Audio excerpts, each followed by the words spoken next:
કામમ ક્રોધમ મદમ માનમ મત્સરમ લોભમેવ ચ. દંભમ મોહમ તથા દ્વેષમ, કોઈનો દ્વેષ નહીં કરવાનો, કોઈની ઈર્ષા નહીં કરવાની, કોઈની અદેખાઈ નહીં કરવાની. દૂર રહીએ ચ કથાવતી, આ બધી વસ્તુથી દૂર રહીએ તો આપણને આ કથા સાંભળવાનો અવસર પ્રાપ્ત થાય છે.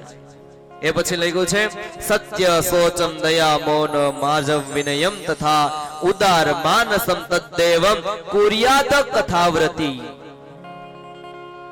સત્ય, ભગવાનની કથાને મંડપની અંદર ક્યારે જૂઠું ન બોલવું, જે વાત હોય એ સત્ય કહી દેવી, સત્યને સાથે 7 દિવસ કથામાં ચાલવું. સોચ એટલે પવિત્રતા, કથા મંડપમાં આવીએ ત્યારે પવિત્ર થઈને આવવું, સ્નાન આદિ કરીને આવવું, ચપ્પલ છે એને ગેટ ઉપર મૂકીને આવવા. કથા પૂરી થાય એટલે આખો આ કથા મંડપ છે એને સૌ પરિવારે સાથે મળી અને સાફ કરી નાખવું. આપણા ઘરની અંદર કચરો પડ્યો હોય તો આપણને ગમે નહીં. બહાર ગામ જવાનું હોય ને તો એ બહેનો પેલા ઘરમાં સાફ સફાઈ કરી નાખે, કચરા પોતા કરી નાખે અને પછી બહાર ગામ જાય. કથા મંડપની અંદર પવિત્રતા રાખવાની છે.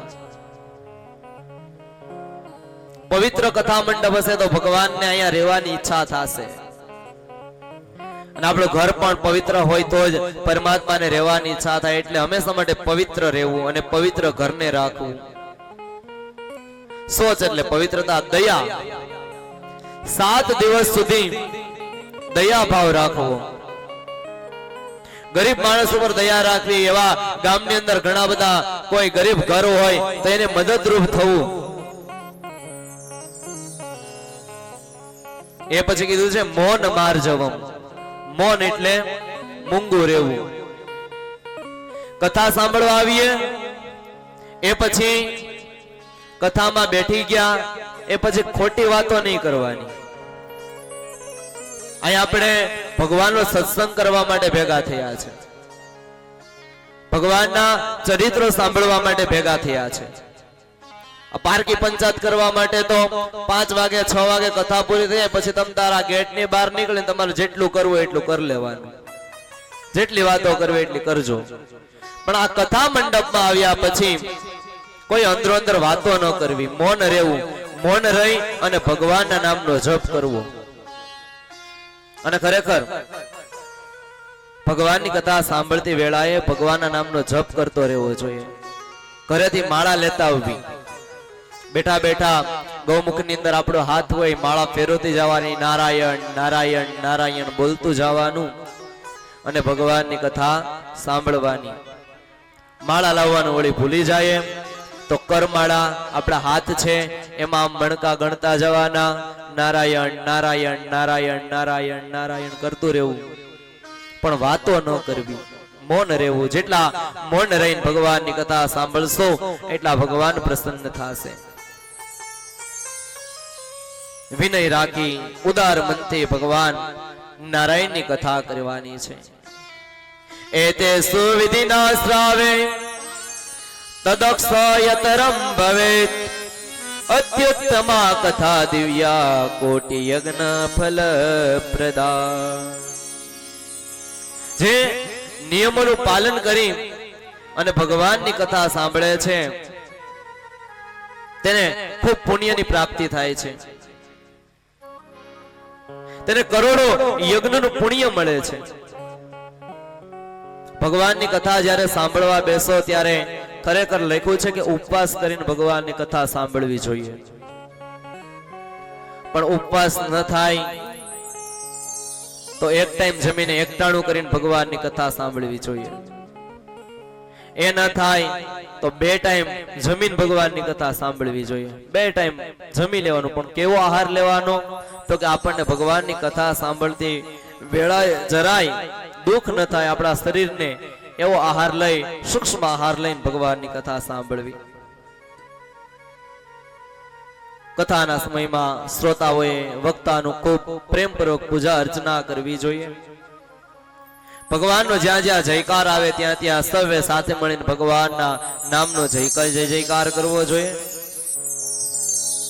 આવી રીતે વક્તા અને શ્રોતાઓના નિયમો કથાની અંદર બતાવ્યા છે.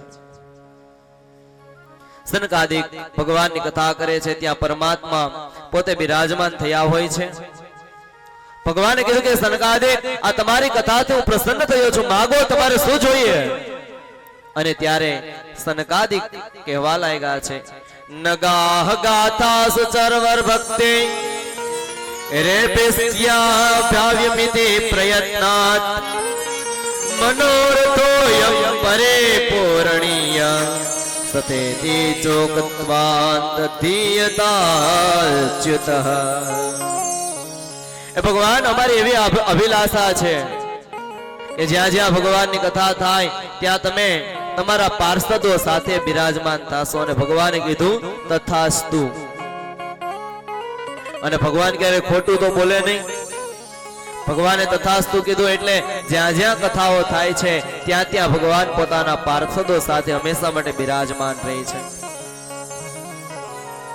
એ પછી અહીંયા સૌનકજી છે એ સુતજીને પ્રશ્ન કરે છે કે હે સુતજી, સુખદેવજીએ રાજા પરીક્ષિતને ગોકર્ણએ ધુંધુકારીના મોક્ષ માટે અને સનકાદિકે નારદજીને ક્યાં ક્યાં અને ક્યાં સમયે આ ગ્રંથ સંભળાવ્યો હતો તેનું સવિસ્તર વાત મને કહો.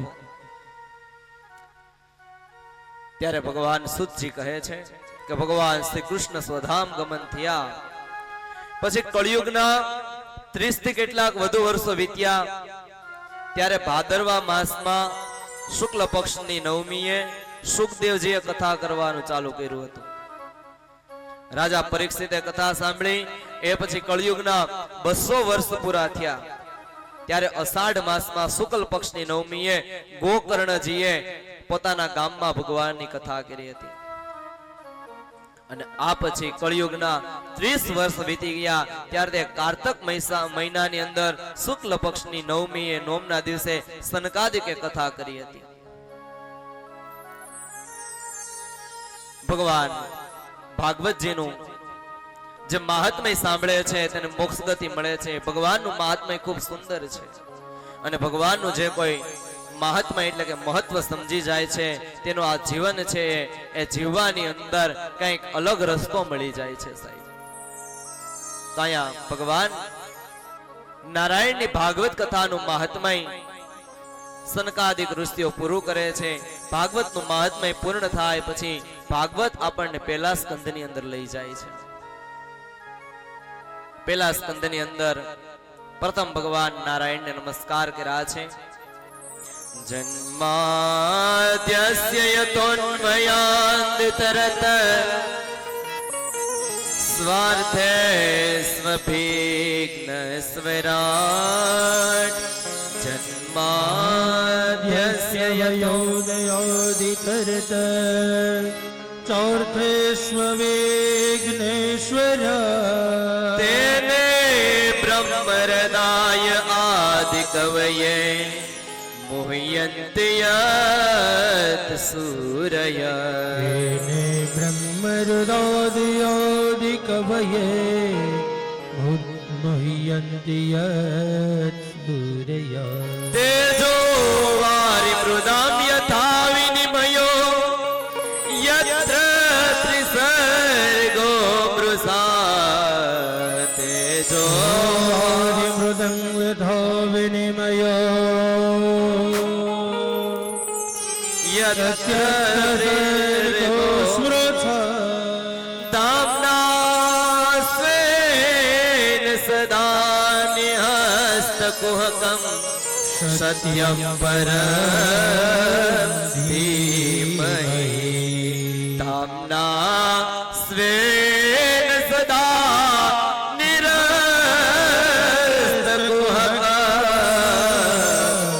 સત્યં પરમ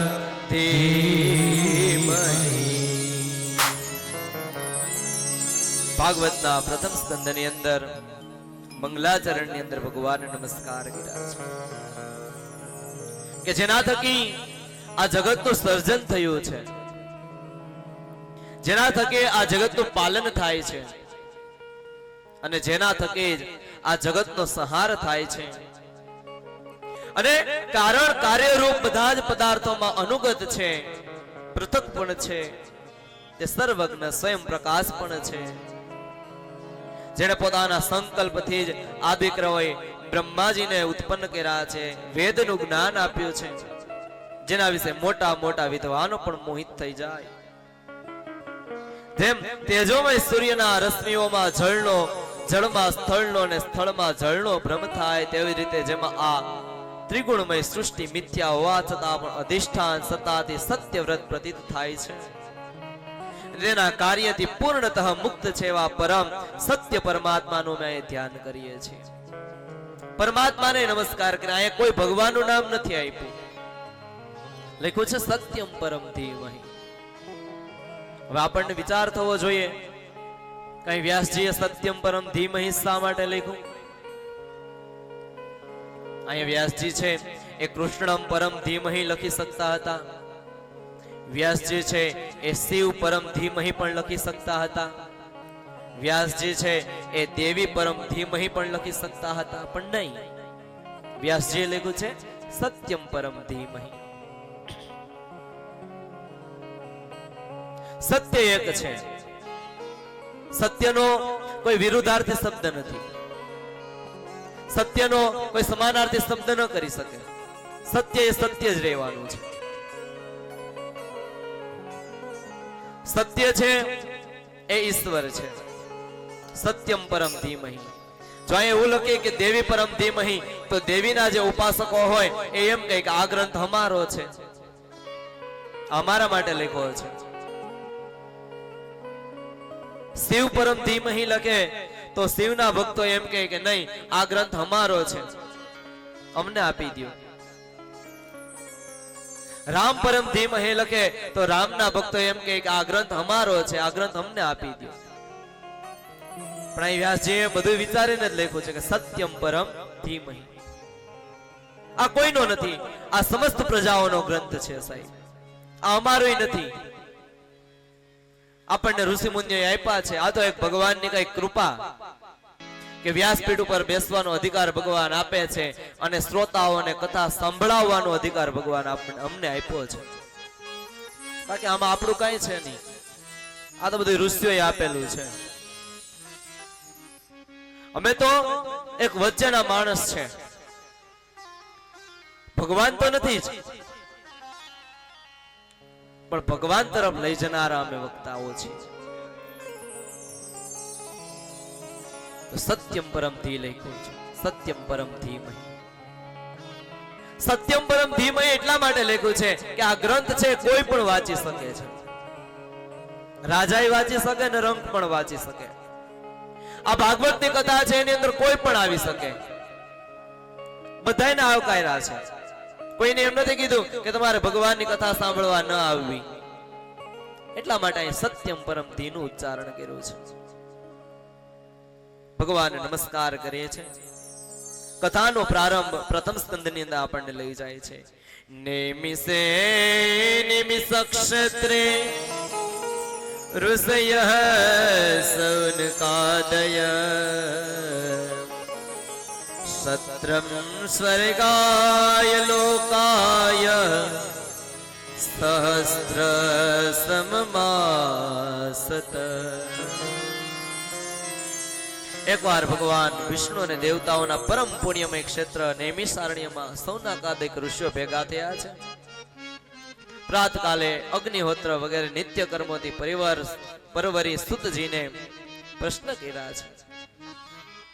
ક્યાં ક્યાં પ્રશ્ન કર્યા છે?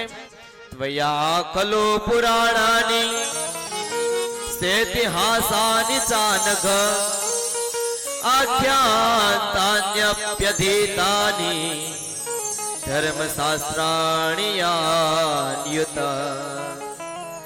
યાની વેદ વિદમ શ્રેષ્ઠો ભગવાન બાદરાયણ અન્યે ચ મુનય સુત પરાવર વિદો વિદુ. ઋષિએ કીધું કે હે સુતજી, તમે તો નિષ્પાપ છો.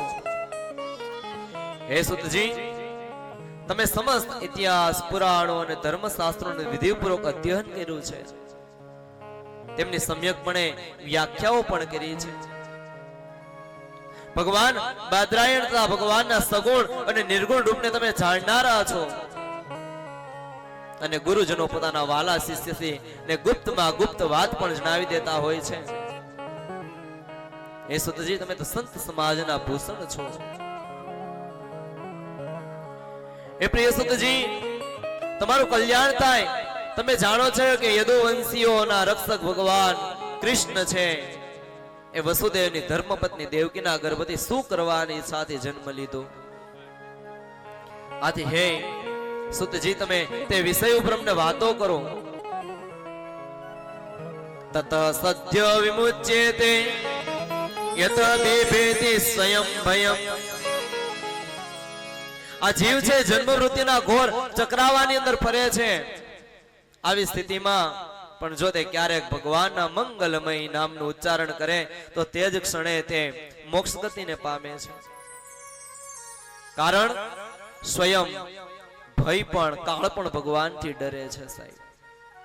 એથી સુતજી, આપે જેવા પરમ વિરક્ત અને પરમ શાંત મુનિજનો ભગવાનના શ્રી ચરણોમાં જ રહે છે. તેથી ભગવાન, તમે અમને ભાગવત રૂપી કથા સંભળાવો. ભગવત કથાનો મહિમા તમે અમને સંભળાવો.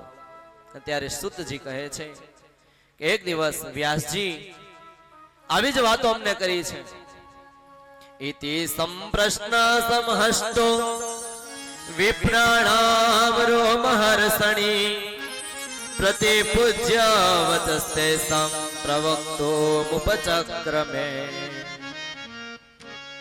બ્રહ્મવાદી ઋષિઓના પ્રશ્ન સાંભળીને રોમહર્ષણના પુત્ર, જેનું નામ છે ઉગ્રશ્રવા, એનો આનંદ થયો અને એણે ઋષિઓના મંગલમય પ્રશ્નનું અભિનંદન કરીને કીધું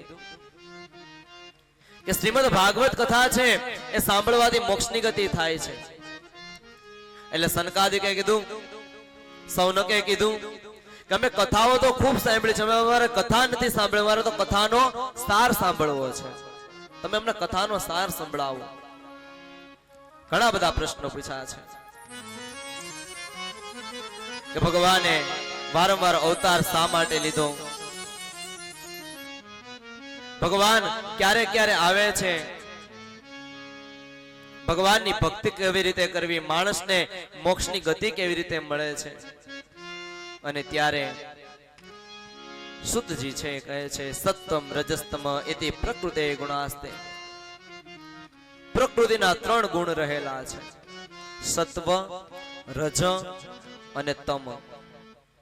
આમને સ્વીકારીને આ સંસારની ઉત્પત્તિ, સ્થિતિ અને પ્રલય માટે એક દ્વિતીય પરમાત્મા જ બ્રહ્મા, વિષ્ણુ અને રુદ્રના સ્વરૂપમાં રહેલા છે. ભગવાન એક જ છે, આપણે તેને અલગ સમજીએ છીએ. કોઈ રામને ભજે ને કોઈ કૃષ્ણને ભજે, કોઈ નારાયણને ભજે ને કોઈ શિવને ભજે, પણ છેલ્લે તો એક ના એક છે. હરિતારા નામ છે હજાર, ક્યાં નામે લખવી કંકોત્રી. ભગવાન છે તેને કોઈ પણ રૂપે ભજો. કેમ કે નારાયણ છે એ જ શિવ છે, શિવ છે એ જ નારાયણ છે, બ્રહ્મા છે એ જ નારાયણ છે, નારાયણ છે એ જ બ્રહ્મા છે. નારાયણમાંથી જ આ બધાની ઉત્પત્તિ થયેલી છે. ભગવાન સત્વ, રજ અને તમ આ 3 ગુણ સ્વીકારીને આ સંસારની ઉત્પત્તિ, સ્થિતિ અને લય કરે છે. ભગવાન નારાયણ છે એ ઉત્પત્તિનું કાર્ય કરે છે. ભગવાન બ્રહ્માજી છે એ ઉત્પત્તિ કરે, ભગવાન નારાયણ છે એનું પાલન અને પોષણ કરે, અને ભગવાન શિવ છે એ આનો લય કરે છે, આનો વિનાશ કરે છે. ભગવાનોના 24 અવતારોનું વર્ણન ભાગવતની અંદર બતાવવામાં આવ્યું છે કે જે સગુણ રૂપે પરમાત્મા રહેલા છે. પ્રભુએ ક્યાં ક્યાં 24 અવતાર લીધા છે. પ્રથમમ દેવ કૌમારમ સર્ગમાં સ્થિત ચચાર દુશ્ચરમ બ્રહ્મા બ્રહ્મચર્ય મખંડિતમ. ભગવાને પહેલો વહેલો અવતાર કૌમાર સર્ગમાં સનક અને સનંદન, સનાતન અને સનત કુમાર આ 4 બ્રાહ્મણોના રૂપમાં અવતાર લીધો છે. બ્રહ્માજીના જે પુત્રો કહેવાના છે, તેણે કઠોર બ્રહ્મચર્યનું પાલન કર્યું છે. બીજી વાર ભગવાને આ સંસારના કલ્યાણ માટે સમસ્ત યજ્ઞોના સ્વામી તે જ ભગવાને રસાતળમાં ગયેલી પૃથ્વીને બહાર કાઢવા માટે વરાહનો અવતાર લીધો છે. ઋષિઓની સૃષ્ટિમાં તેમણે દેવર્ષિ નારદના રૂપમાં ત્રીજો અવતાર લીધો. ધર્મપત્ની મૂર્તિના ગર્ભથી ભગવાને નર નારાયણ રૂપે ચોથો અવતાર લીધો છે. આ અવતારમાં તેમણે ઋષિ બનીને મન અને ઇન્દ્રિયોનો સર્વથા સંયમ કરીને ઘણી કઠોર તપસ્યા કરી છે. પાંચમા અવતારમાં ભગવાન કપિલના રૂપે પ્રગટ થયા છે. તેણે સાંખ્ય શાસ્ત્રનો પોતાની માને ઉપદેશ આપ્યો છે. અનસુયાને ત્યાં ભગવાને છઠ્ઠા અવતારમાં અત્રિ પુત્ર દત્તાત્રેય તરીકે અવતાર ધારણ કર્યો છે. સાતમી વાર ભગવાન રુચિ પ્રજાપતિની આકૃતિ નામની પત્નીથી યજ્ઞ રૂપે અવતાર ધારણ કર્યો. ભગવાન નાભીની પત્ની મેરુદેવના ગર્ભથી ઋષભદેવના અવતારમાં આઠમો અવતાર લીધો. ઋષિઓની પ્રાર્થનાથી નવમી વાર પૃથુ રાજા તરીકે ભગવાન અવતાર ધારણ કર્યો છે. ચાક્ષુષ મન્વંતરના અંતે જ્યારે સઘળું ત્રિલોક સમુદ્રમાં ડૂબી રહ્યું હતું ત્યારે ભગવાને મત્સ્ય રૂપે 10મો અવતાર લીધો. એ પછી જે સમયે દેવો અને દૈત્યો સમુદ્ર મંથન કરી રહ્યા હતા તે સમયે 11મો અવતાર ભગવાને કશ્યપ રૂપે લીધો અને પોતાની પીઠ ઉપર આ પૃથ્વીને ઉપાડી મંદરાચલને પૃથ્વીની ઉપર ધારણ કર્યો છે. 12મી વાર ભગવાન ધન્વંતરીના રૂપમાં પ્રગટ થયા અમૃતનો કુંભ લઈને નીકળ્યા છે. 13મી વાર મોહિનીનું રૂપ ભગવાને ધારણ કર્યું છે. 14મા અવતારમાં તેણે નરસિંહનું રૂપ લઈ પ્રહલાદને ઉગાર્યો છે. 15મી વાર ભગવાન વામનનું રૂપ લઈને આવ્યા છે. બલિરાજા જ્યાં યજ્ઞ કરતા હતા ત્યાં જઈ 3 ડગલા પૃથ્વી માંગી અને બલિના અભિમાનને ચકનાચૂર કર્યું છે. બલિરાજાનું અભિમાન ભગવાને ભાંગ્યું છે. પરશુરામ ભગવાનના રૂપમાં ભગવાન 16મી વાર અવતાર લીધો. 21 વખત આ પૃથ્વીને ક્ષત્રિયો રહિત ભગવાન પરશુરામે કરી હતી. એ પછી 17મા અવતારમાં ભગવાન સત્યવતીના ગર્ભથી વ્યાસ રૂપે પ્રગટ્યા છે. જેણે 4 વેદ અને 18 પુરાણોની રચના કરેલી છે. એ પછી 18મી વાર ભગવાન દેવતાઓનું કાર્ય સંપન્ન કરવાની ઈચ્છાથી રાજા રામના રૂપની અંદર અવતરિત થયા છે. 19મો અને 20મો અવતાર ભગવાનનો પૃથ્વીનો ભાર ઉતારવા માટે યદુવંશમાં બલરામ અને ભગવાન કૃષ્ણના રૂપમાં થયો છે. આ પછી કળિયુગનું જ્યારે આગમન થશે, કળિયુગ હજી વધશે, ત્યારે મગધ દેશમાં બિહાર દેવતાઓને દ્વેષી દૈત્યોને મોહિત કરવા ભગવાને બુદ્ધનો અવતાર લઈ લીધોલો છે. અને ફરી જ્યારે કળિયુગની અંદર પાપો વધશે ત્યારે ભગવાન વિષ્ણુયશ નામના બ્રાહ્મણના ઘરે કલ્કી રૂપે અવતાર ધારણ કરશે. અહીં ભગવાન ના 22 અવતારોની ગણતરી કરી છે, પરંતુ ભગવાનના 24 અવતારો જાણીતા છે. આપણને પ્રશ્ન થાય કે 22 અવતાર જ કેમ થયા? તો કેટલાક વિદ્વાનો છે આ 24 સંખ્યા આ રીતે પૂરી કરે છે. રામ અને કૃષ્ણ સિવાયના 20 અવતારો આપણે જોયા. બાકીના 4 અવતારો જે થયા છે એ શ્રી કૃષ્ણના અંશ રહેલા છે. શ્રી કૃષ્ણ એ તો પૂર્ણ પુરુષોત્તમ પોતે રહેલા છે. તેઓ અવતાર નથી, પરમાત્મા કૃષ્ણ તો પોતે અવતારી છે સાહેબ. તેથી કૃષ્ણને અવતારોની ગણતરીમાં ગણાતા નથી. તેમના 4 અંશ આ છે. એક કેશનો, બીજો સુતપા, ત્રીજો પુરુષની, અને ત્રીજા સંકર્ષણ બલરામ, અને ચોથા પરબ્રહ્મ પરમાત્મા. આવી રીતે આ 24 અવતારોને ભગવાન પૂર્ણ કરે છે. અને છેલ્લે ભગવાન હંસ અને હયગ્રીવનો અવતાર પણ લઈ અને આ સૃષ્ટિ કાર્યની અંદર બધાને મદદરૂપ થાય છે. આ ભગવાનના 24 અવતારોનું વર્ણન કરવામાં આવ્યું છે. ભગવાન વેદ વ્યાસે વેદોના જેવું ભગવાનના ચરિત્રથી આ પરિપૂર્ણ ભાગવત નામનું પુરાણ રચ્યું છે. આ ભાગવત પુરાણ જ એ સૌનક ઋષિઓ હું તમને સંભળાવું અને તમને ભગવાન રૂપી ભક્તિથી તરબોળ કરું છું. અત્યારે સૌનકજીએ પ્રશ્ન કર્યો છે કે આ વ્યાસજીએ ભાગવત પુરાણની રચના શા માટે કરી, ભાગવત લખવાનું કોઈ કારણ ખરું? અને ત્યારે સુતજીએ વ્યાસજીની કથા કરવાનું ચાલુ કર્યું છે. સુતજી કહેવા લાગ્યા કે સૌનક, એક દિવસ દ્વાપરે સમનુ પ્રાપ્તે તૃતીય યુગ પર્યયે જાત પરાશર ધ્યોગી વાસવ્યમ કલયા હરે. સાંપ્રત 4 યુગો પૈકીના ત્રીજા દ્વાપર યુગમાં મહર્ષિ પરાશર થી વસુપુત્રી, જેનું નામ છે સત્યવતી, મહાભારતની અંદર આ કથા બતાવવામાં આવી છે. સત્યવતીના ગર્ભથી ભગવાનનો કલા અવતાર તરીકે વ્યાસજીનો જન્મ થાય છે. બોલો વ્યાસ નારાયણ ભગવાન કી જય. વ્યાસજીનો જન્મ થયો. વ્યાસજી છે ખૂબ કુશળ, નાની 4 વેદોની જેણે રચના કરી છે. યજુર્વેદ, સામવેદ, અથર્વવેદ, આવા 4 વેદોનું જેણે વર્ણન કર્યું. 17 પુરાણોની જેણે રચના કરી. શૂદ્રો માટે તેણે મહાભારતની રચના કરી. એ છતાં પણ વ્યાસજી છે એને મનની અંદર પ્રસન્નતા મળતી નથી. વ્યાસજીનું મન ઉદાસ છે. એવામાં વ્યાસજીના આશ્રમે નારદજી આવ્યા છે. નારદજીએ વ્યાસજીનું મુખ ઉદાસ જોયું એટલે પૂછ્યું, પારાશર્ય મહાભાગ ભવતઃ કચિદાત્મના પરિતુષ્યતે શારીર આત્મા માનસ એવ વા. નારદજીએ પૂછ્યું કે પરાશર પુત્ર વ્યાસ, તમારા મુખ છે એ પ્રસન્ન કેમ નથી? તમે અપ્રસન્ન કેમ દેખાવ છો? તેનું કારણ મને બતાવો. ત્યારે વ્યાસજીએ કીધું કે નારદજી, મેં 17 પુરાણોની રચના કરી, 4 વેદનું વિભાજન કર્યું,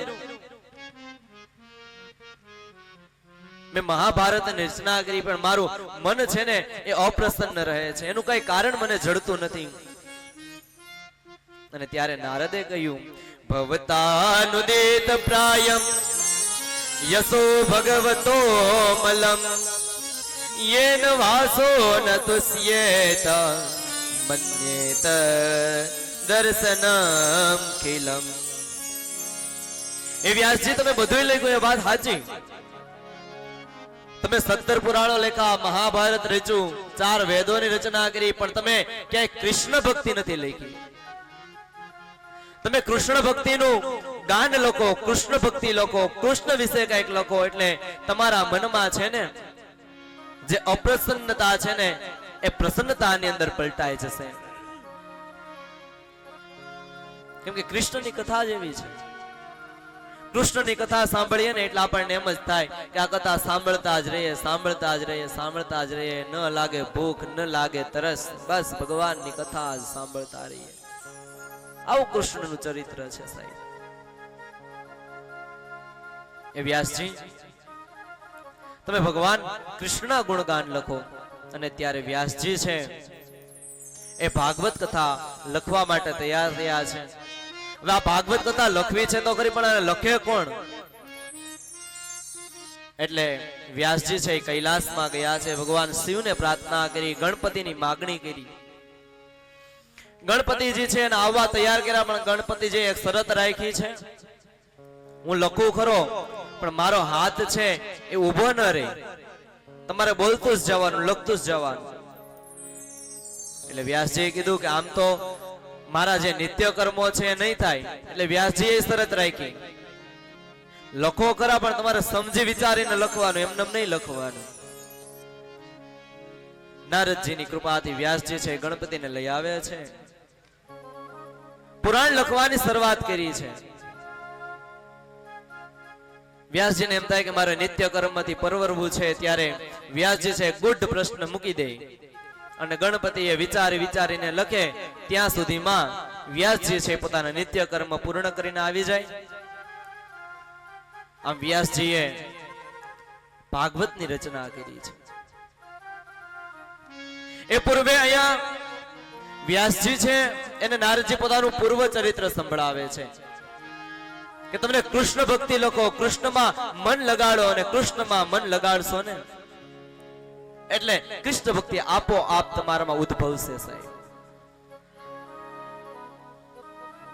એ વ્યાસજી, હું પૂર્વ જન્મમાં એક દાસીનો પુત્ર હતો.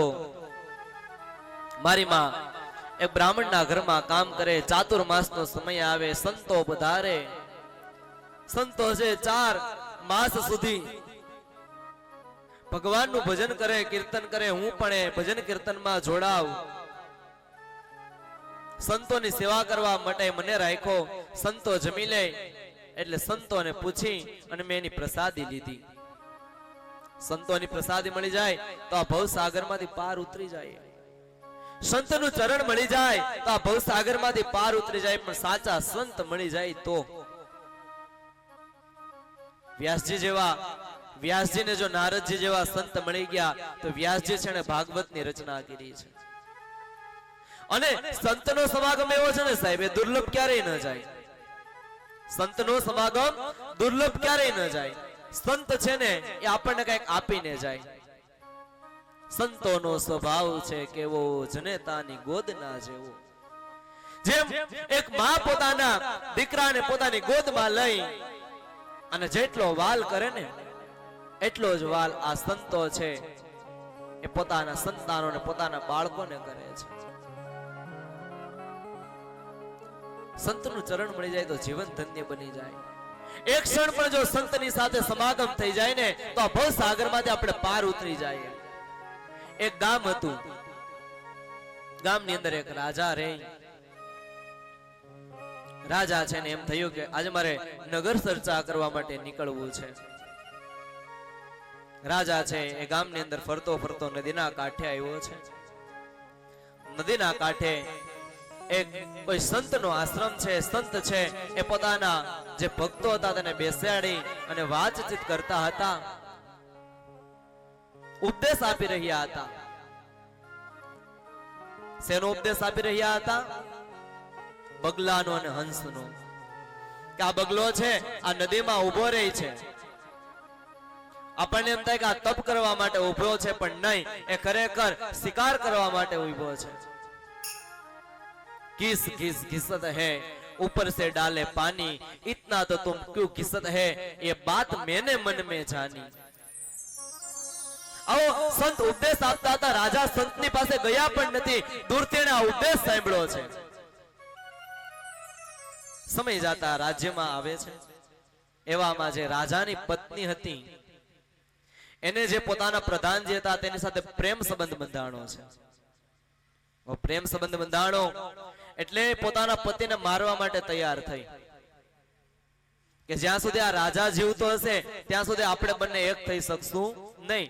આપણે કઈક કોઈ પણ કારણે આ રાજાને મારી નાખીએ. રાજાને મારી નાખવા માટે તૈયાર થયા. પણ હવે રાજાને મારે કોણ? રાજાની બાજુમાં જાય કોણ? એવામાં એવું નક્કી કર્યું કે વાળંદ એક ગામનો હતો. બીજો કોઈ તો રાજાની પાસોમાં જાય નહીં. વાળંદ છે એ રાજાની બાજુમાં જાય. વાળંદને કીધું કે અમારું તારે એક કામ કરવાનું છે. શું? તો કે રાજાને મારી નાખવાના છે. વાળંદ કે ના, એ કામ મારાથી ન થાય, તને અમે ધન આપશું. વાળંદ કે જાજુ ધન મળતું હોય તો રાજાને મારી નાખવામાં શું વાંધો? જ્યારે તું રાજાનું છે કર્મ કરવા જા, કામ કરવા જા, ત્યારે તારે રાજાને હજીઓ મારી દેવાનું. કેમ કે પહેલાના સમયમાં હજીઓ હતો. વાળંદ છે તે રાજાના કર્મ કરવા માટે આવે છે. રાજાને સામે આ વાળંદ બેઠો અને પોતાનો ઓલો હજીઓ હતો ને એ સજીઓ એક પથ્થરની સાથે ઘસે છે. ઘસવા લાગ્યો કે જો આમાં બહુ સારી ધાર નીકળી જાય ને તો રાજાને તરત આમ કાપી નાખું, મારી નાખું. હવે ઓલો સજીઓ ઘસતો હતો એવામાં રાજાનો ઓલા સંતના શબ્દો યાદ આવી ગયા. રાજાને કઈ ખબર નથી કે આ વાળંદ મને મારી નાખવા માટે હજીઓ ઘસે છે. સંતના શબ્દ યાદ આવી ગયા એટલે રાજા બોલ્યો, किस किस किसत है, किस किस किसत है, ऊपर से डाले पानी, इतना तो तुम क्यों किसत है, ये बात मैंने मन में जानी. ઓલો વાળંદ છે થર થર ધ્રુજવા માંડ્યો કે આ કોઈ પણ રીતે રાજાને કહો કે કહી દીધું કે હું એને મારવા માટે જ હજીઓ ઘસું. તરત વાળંદ રાજાના પગમાં પડી ગયો, નહીં નહીં મહારાજ મને માફ કરો, માફ કરો. આ તો રાણી અને આ પ્રધાનના કહેવાથી હું તમને મારવા માટે તૈયાર થયો હતો, મને માફ કરો. બાકી રાજાને તો કઈ ખબર નહોતી, પણ ઓલા સંતના શબ્દો કાનમાં પડેલા ને એ શબ્દ આજે યાદ આવી ગયા છે. સંતની બાજુમાં રાજા ગયો પણ નહોતો, ખાલી સંતોના શબ્દ સાંભળ્યા હતા અને તરત જ રાજા મૃત્યુના મોંમાંથી છૂટો છે. એમાં સંતનું ચરણ મળી જાય ને તો આ ભવસાગર માંથી પાર ઉતરી જાય છે. નારદજીને પણ અહીંયા સંતોનું ચરણ મળ્યું છે. નારદજી છે ભગવાનની ભક્તિ કરે, ભગવાનના કીર્તનો ગાય. 4 મહિના વીતા, 4 મહિના પછી સંતો પોતાના સ્થાને જવા માટે તૈયાર થયા. સંતોને કીધું કે મારે પણ તમારી સાથે આવવું છે. સંતોએ કીધું કે તું તારી માનો એકનો એક દીકરો છે, અમે તને સાથે ન લઈ જઈ શકીએ, પણ તું છે ને અમે તને એક શ્લોક આપ્યા છે, શ્લોકનો હંમેશા માટે જપ કરજે, તને જરૂર પ્રભુ મળશે. આમ એટલું કહી અને સંતો ગયા છે. શ્લોક આપ્યો છે, નમો ભગવતે તુભ્યમ વાસુદેવાય ધીમહિ પ્રદ્યુમ્ન અનિરુદ્ધાય નમઃ સંકર્ષણાય ચ. હે પ્રભુ આપને ભગવાન શ્રી વાસુદેવને અમે નમસ્કાર કરીએ છીએ. વાસુદેવ ગાયત્રી મંત્ર આપ્યો છે. નારદજી તો વાસુદેવ ગાયત્રીના જપ કરે, પણ પોતાની માનો એકનો એક દીકરો, જ્યાં સુધી માં મરે નહીં ત્યાં સુધી નારદજી છે એ જંગલમાં જઈ ન શકે. એવામાં કાળને કરવું અને ભગવાનની એવી કઈક માયા કે એક દિવસ આ નારદજીની માં છે એ ગાય દોવા માટે જતી હતી, એને પગમાં સર્પદંશ થયો અને નારદજીની માં મૃત્યુ પામી છે. નારદજી ખુશ થયા મનમાં કે હવે હું ભગવાનનું ભજન કરી શકીશ. નારદજી જંગલમાં જઈ વાસુદેવ ગાયત્રીના જપ કરવા લાગ્યા છે.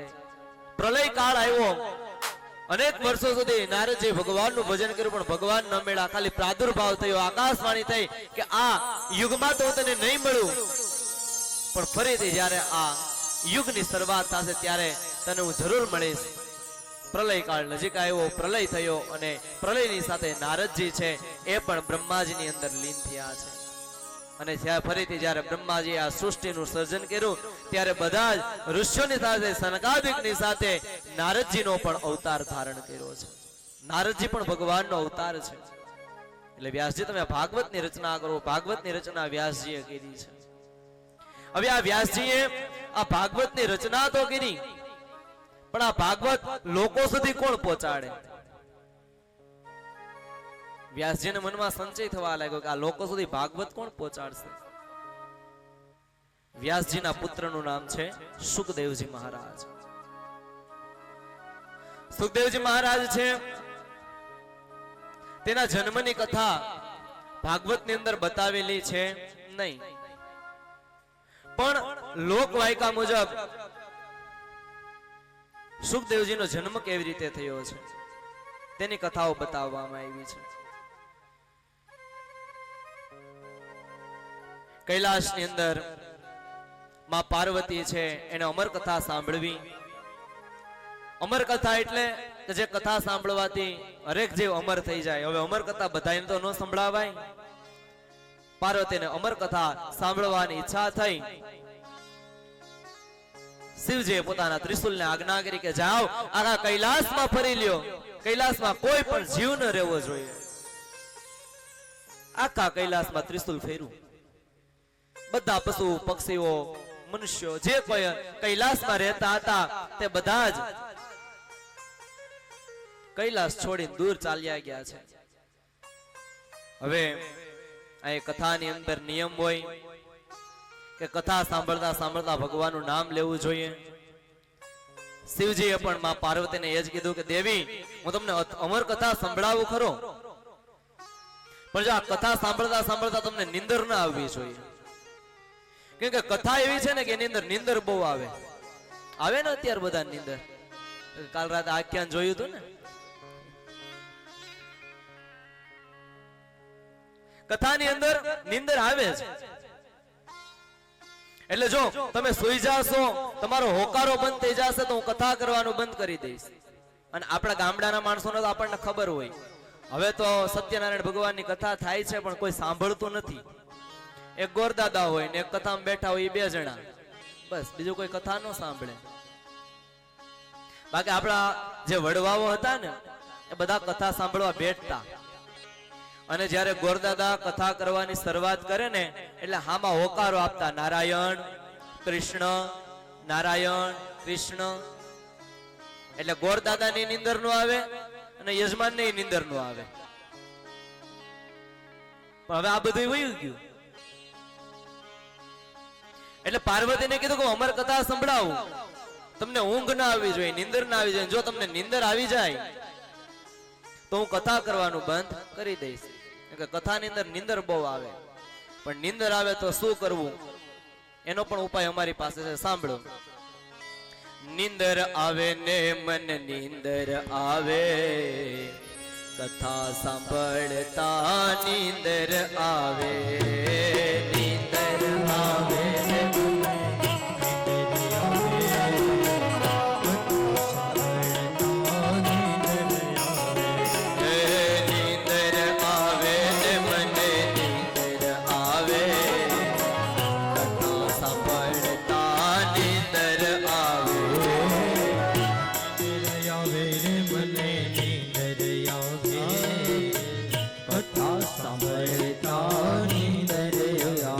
કથા સાંભળતા સાંભળતા નિંદર આવી જાય ને તો આપણે આજુબાજુ વાળાનું ધ્યાન રાખવાનું. પહેલી વાત, આપણને નિંદર આવે નહીં એનું ધ્યાન રાખવાનું.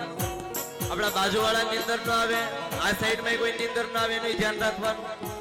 આ સાઈડમાં કોઈ નિંદર ન આવે એનું ધ્યાન રાખવાનું. અને એવું લાગે કે આપણા બાજુવાળા હોઈ ગયા તો શું કરવાનું? કોણે મારીને મને કોણ જગાડે, કથા સાંભળતા નિંદર આવે. કોણ મારીને મને કોણ જગાડે, કથા સાંભળતા નિંદર આવે. કોણી મારીને મને કોણ જગાડે, કથા સાંભળતા નિંદર આવે. કોણ મારીને મને કોણ જગાડે, કથા સાંભળતા નિંદર આવે. નિંદર આવે ને મને નિંદર આવે, કથા સાંભળતા નિંદર આવે. નિંદર આવે મને નિંદર આવે, કથા સાંભળતા નિંદર આવે. બહુ નિંદર આવે તો પછી શું કરવાનું? બાજુવાળા એવું લાગે ને સુઈ ગયા, આમ કોઈને ખબર ન પડે. હો પાછું કોઈને ખબર ન પડે ને આમ ધીમે લઈને કોણી મારવાની. એ આજ ખાઈ લ્યો, 7 દિવસ પછી મૂકી જ દેવાના છે.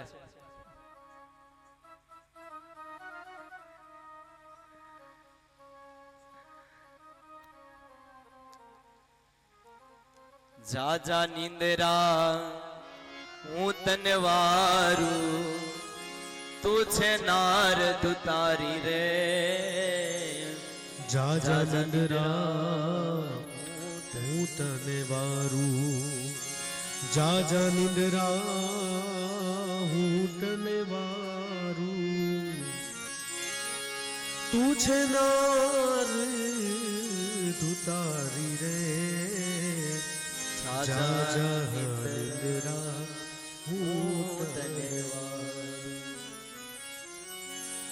નિંદર છે ને એ કઈ કઈ જગ્યાએ આવે?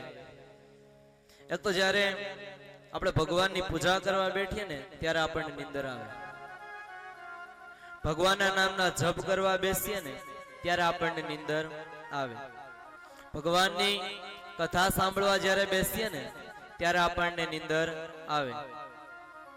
પણ ભગવાનના નામ લ્યો ત્યારે નિંદર આવે ને તો નિંદરથી ડરવાનું છે નહીં. તમે તમારા જપ ચાલુ રાખવાના, ભગવાનની કથા સાંભળવાનું ચાલુ રાખવાનું, એ નિંદર આપોઆપ ઉડી જશે સાહેબ. તો અહીંયા પાર્વતીજીને કીધું કે જો હોકારો નહીં દે તો હું કથા કરવાનું બંધ કરી દઈશ, અમર કથા નહીં સંભળાવું. મહાદેવે અમર કથા કરવાનું ચાલુ કર્યું. પાર્વતીજી હોકારો દેતા જાય. એવામાં જ એક કૈલાસની અંદર સુખ એટલે પોપટ, પોપટ તો બધા ઉડી ગયા હતા પણ એનું ઈંડું હતું અને એ ઈંડું ફૂટ્યું અને એની અંદર એક નાનું એવું સુખનું બચ્ચું બહાર નીકળ્યું છે. મહાદેવજી અમર કથા સંભળાવે, માં પાર્વતીને નિંદર આવવા લાગી. પાર્વતી તો સુઈ ગયા. હવે આ બચ્ચું કથા સાંભળે, એને વિચાર્યું પોપટના બચ્ચાએ કે જો હોકારો નહીં દઉં તો મહાદેવજી આગળ અમર કથા કરવાનું બંધ કરી દેશે. એટલે મહાદેવજી કથા કરતા જાય અને ઓલું સુખનું જે બચ્ચું છે, પોપટનું જે બચ્ચું છે એ હોકારો દે છે. અમર કથા પૂરી થઈ. મહાદેવજી પણ આંખો બંધ રાખીને અમર કથા કરતા હતા. આંખો ખોલી તો જોયું તો માં દેવી પાર્વતી તો સૂતા છે. મહાદેવજીને થયું કે આ પાર્વતીજી સૂતા છે તો પછી અત્યાર સુધી મને હોકારો કોણે આપ્યો? જોયું તો કૈલાસની અંદર એક નાનું એવું પોપટનું બચ્ચું હતું. મહાદેવજીને થયું કે આ પોપટના બચ્ચાએ અમર કથા સાંભળી છે, આનું મારી નાખું. ત્રિશુલ લઈને પાછળ